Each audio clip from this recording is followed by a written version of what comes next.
तो दोस्तों अभी हाल ही में मार्वल के ऑफिशियल यूट्यूब चैनल पे एक वीडियो आया था जिसमें लिखा था आयरन मैन इज बैक सितंबर 2020। बहुत सारे लोग एक्साइटेड हो गए थे, उन लोगों को लगा था कि iron man Marvel cinematic universe में आ रहा है। लेकिन दोस्तों असल में आयरन मैन मार्वल कॉमिक्स में आ रहा था और एक तरह से रिबूट हो रहा था, साथ ही साथ उसको एक नया आर्मर मिल रहा था। लेकिन दोस्तों ये एक तरह का हिंट हो सकता है या फिर कहे एक इम्पोर्टेंट रेफरेंस हो सकता है जिससे आयरन मैन एक्चुअली में मार्वल सिनेमैटिक यूनिवर्स में आ सकता है। दोस्तों आज के इस वीडियो में हम लोग बात करेंगे कुछ और अलग ऑल्टरनेटिव की जिससे टोनी स्टार्क रिटर्न होगा। साथ ही साथ हम लोग हॉकाई की टीवी सीरीज के बारे में कुछ डिटेल में डिस्कस करेंगे और एक इटर्नल्स का प्लॉट भी डिस्कस करेंगे जो कि काफी नया आया है। तो दोस्तों कंप्लीट वीडियो स्टार्ट करने से पहले आप लोग कर दीजिए वीडियो को लाइक और कमेंट कीजिए आयरन मैन रिटर्न। साथ ही साथ जो लोग मेरे चैनल पर नए आए हैं हमारे चैनल को सब्सक्राइब करके हमारी कॉमिक बुक टॉक्स फैमिली का हिस्सा बन जाइए। अब यहाँ पे दोस्तों अगर आयरन मैन के रिटर्न की बात करें तो उससे पहले उसकी डेथ हुई है, उसके बाद उसका एआई बना है। लेकिन जब ये वापस आया है तो किस तरीके से ये कॉमिक बुक में अलग अलग लेवल पे समझाया गया। और अगर हम लोग इस कॉमिक की बात करें जो कि सितंबर में आने वाली है, इसमें कोई और स्टोरी लाइन होगी और हो सकता है यही स्टोरी लाइन अडॉप्ट हो जाए मार्वल सिनेमैटिक यूनिवर्स में।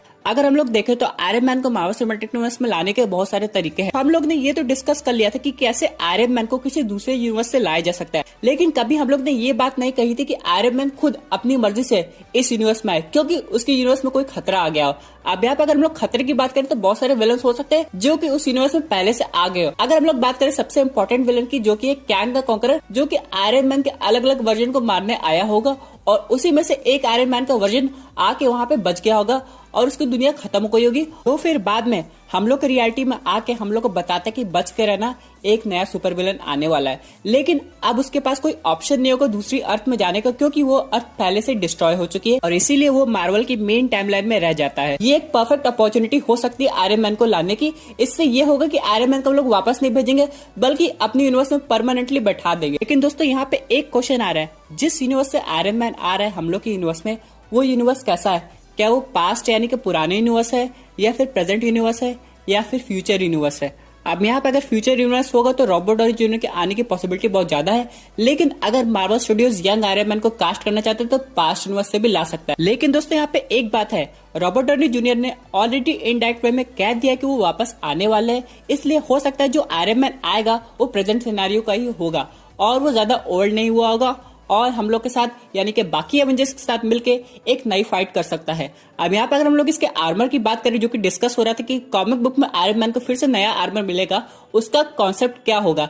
क्या वो ब्लीडिंग एज होगा, क्या वो नैनोटेक होगा या फिर सिम्बियोट होगा? ये सब आर्मर हो नहीं सकते, कुछ नया होने वाला है जो कि हमें बाद में ही पता चलेगा। ऐसा पॉसिबल होता है मतलब कि आयरन मैन सिर्फ एक मूवी के लिए नहीं बल्कि परमानेंटली मार्वल सिनेमैटिक यूनिवर्स का हिस्सा फिर से बन जाए, तब यहाँ पे आयरन मैन 4 की पॉसिबिलिटी बहुत अच्छी तरह बनती है। किसी ने थॉर 4 की एक्सपेक्टेशन नहीं की थी, बहुत लोग को लग रहा था एवेंजर्स एंड गेम के बाद हम लोग को थॉर बाकी एवेंजर्स 5 मूवी में दिखाई देगा लेकिन कभी थॉर 4 आएगी नहीं। लेकिन क्या हुआ, मार्वल सिनेमैटिक यूनिवर्स के फेज 4 के स्लेट में हम लोग को guardians of the Galaxy volume 3 से पहले थॉर 4 दिखाई दी। इसी तरह आयरन मैन 4 के साथ भी कुछ ऐसा हो सकता है क्योंकि दोस्तों ये जो मूवी होगी इसकी डिमांड एवेंजर्स एंड गेम के बराबर की या फिर उससे ज्यादा की होगी। तो अगर ऐसी मूवी आती है और उसमें फिर से Robert Downey junior iron man बन के आते हैं और एक नए कॉन्सेप्ट आर्मर के साथ, तो ये मूवी अब तक की मार्वल की जितनी मूवी आई है उन सबसे ज्यादा अच्छा परफॉर्म करेगी। वैसे दोस्तों आप लोग का क्या कहना है? क्या आपके हिसाब से आयरन मैन 4 आनी चाहिए? जरूर बताइएगा।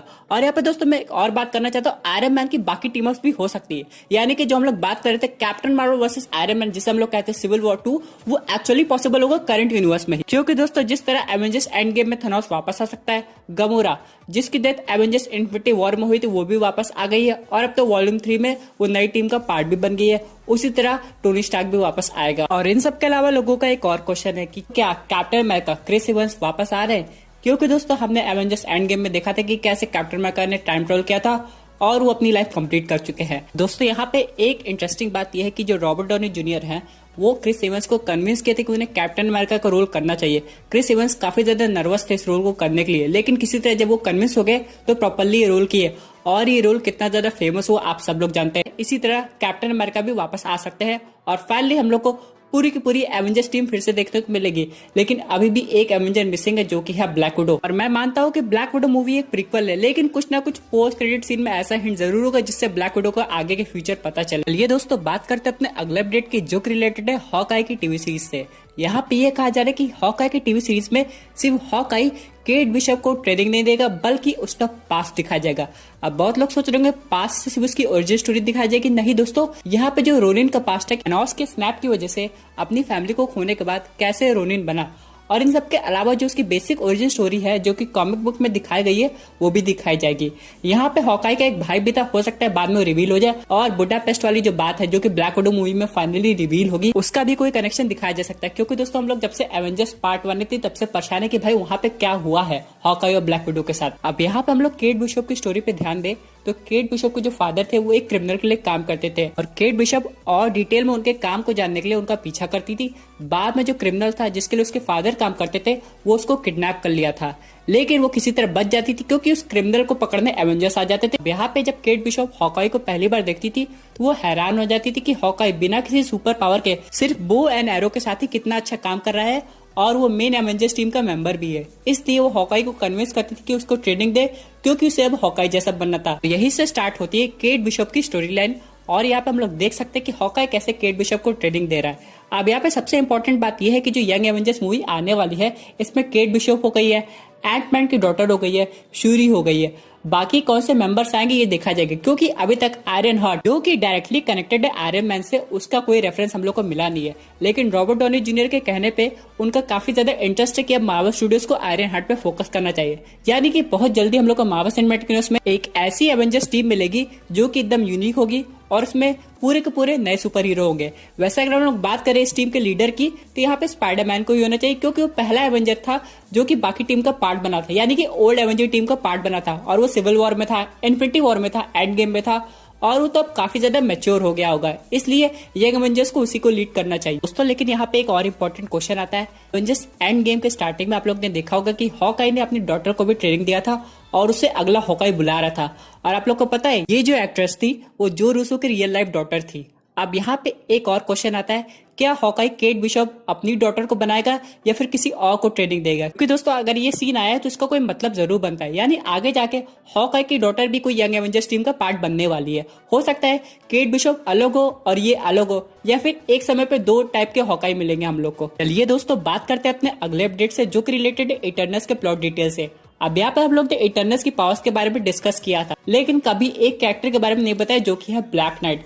अब यहाँ पे ये जो ब्लैक नाइट का कैरेक्टर है ये इटर्नल्स टीम का तो मेंबर नहीं है, लेकिन एक सुपर हीरो है जो इटर्नल्स के एक मेंबर के साथ लव इंटरेस्ट रखता है जिसका नाम है सर्सी। अब यहाँ पे ये एक नॉर्मल ह्यूमन बीइंग है, लेकिन इसके पास एक मैजिकल स्वॉर्ड है जो इसके एंसेस्टर से मिली है। आपको मैं बताना चाहता हूँ ये जो ब्लैक नाइट है ये सुपर हीरो है, लेकिन इससे पहले जो एक ब्लैक नाइट था जो कि कॉमिक बुक में दिखाया गया था वो विलन था। दोस्तों इन सब के बाद इस मूवी में इटर्नल्स और डिवियंट्स के ओरिजिन के अलावा सेलेस्टियल्स के ओरिजिन को भी बताना चाहिए जो कि इन लोग को बनाया है।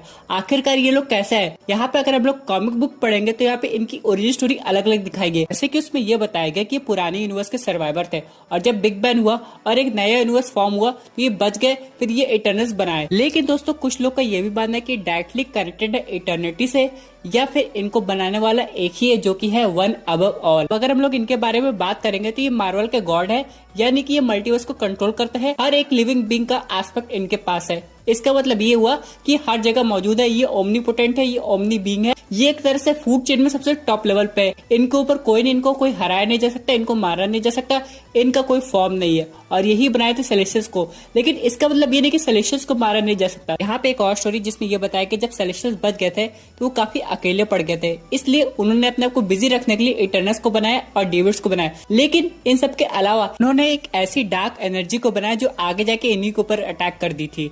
इसका मतलब यह है कि डेविड्स के अलावा भी कोई ऐसे विलन्स है जो कि उनसे ज्यादा स्ट्रॉन्ग और खतरनाक है, अगर वो आ गए तो बहुत ज्यादा दिक्कत हो सकती है।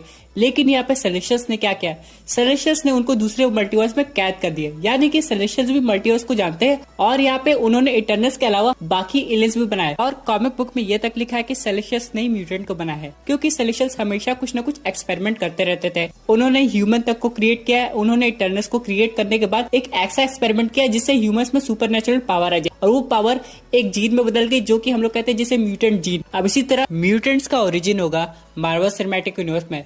वैसे दोस्तों यहाँ पे एक बात और है, बहुत लोग पूछ रहे तब इन ह्यूमंस कैसे आए। यहाँ पे जो एलियन रेस क्री है जिसका रोनन भी है, जो हमें कैप्टन मार्वल में दिखा था, guardians of the Galaxy volume 1 में दिखा था, उसी की रेस के सब है, लेकिन उनमें जेनेटिक इंजीनियरिंग कर दी गई है।